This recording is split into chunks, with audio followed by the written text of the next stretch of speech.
Sana malaman natin ang totoong rason ng pagkamatay ni Myla. At kung sino may kagagawa nito. Malaman din natin yun. Huwag ka mag-alala. Wala naman sikreto hindi tumalabas katotohanan eh.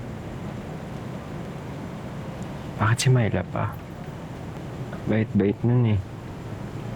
Alam mo kahit adaldal yun, gustong-gusto ko nakikinig sa mga kwento niya. Hindi nauubusan ng kwento. Ang daya niya, magsasargaw pa dapat tayong tatlo eh. Matatahimik ka. May naalala lang ako. Ano? May sinabi sa akin si Myla nung huli kami magkasama eh. Anong sinabi niya? Tungkol sa... Uy. Ano? Wala. Bakit? I love you.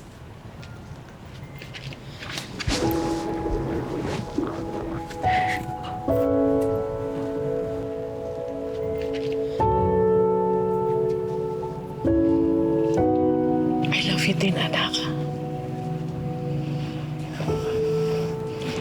Sige, Leo. Ingat.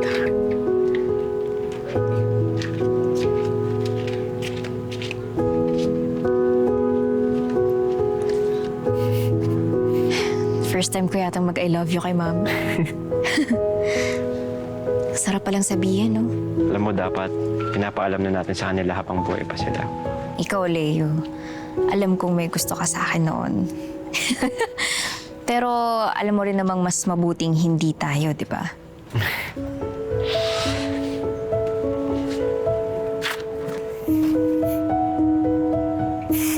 Oo naman, tanggap ko na yun.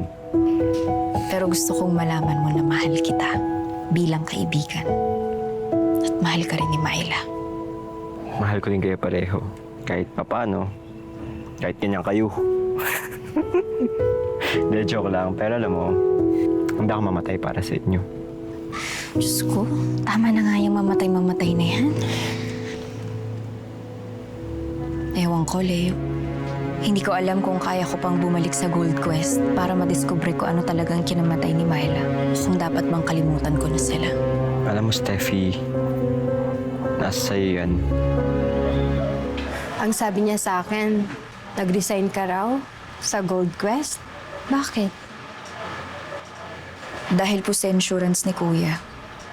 Sila po kasi nag-deny ng claim namin eh. Nung nalaman po ni Papa, pinaalis niya na ako sa Gold Quest. May sumpa ang kumpanyang yun. Steffi, huwag ka nang magtrabaho para sa kanila. Huwag na huwag ka nang bumalik sa kanila. Opo, tita.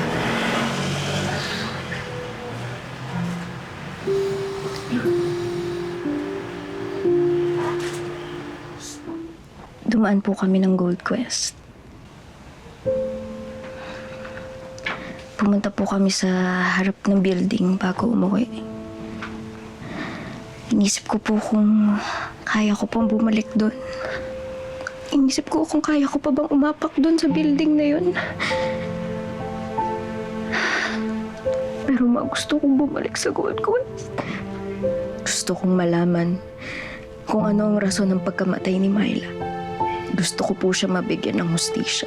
Dahil sigurado ako may kinalaman na naman ng Gold Quest sa nangyari. Hindi na ako papayag na maulit ang nangyari sa Ahia Jeffrey ko. Sana po pumayag kayo. Naintindihan kita, anak. Salamat po, Mama. Ma, Ano yun? huwag niyo po munang ipapaalam kay Papa, ha? Sa atin na lang muna to, please. Okay lang po ba? O sige, Steffi. Sige.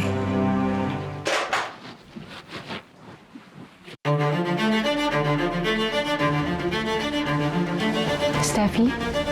Hello, Ma'am Christine.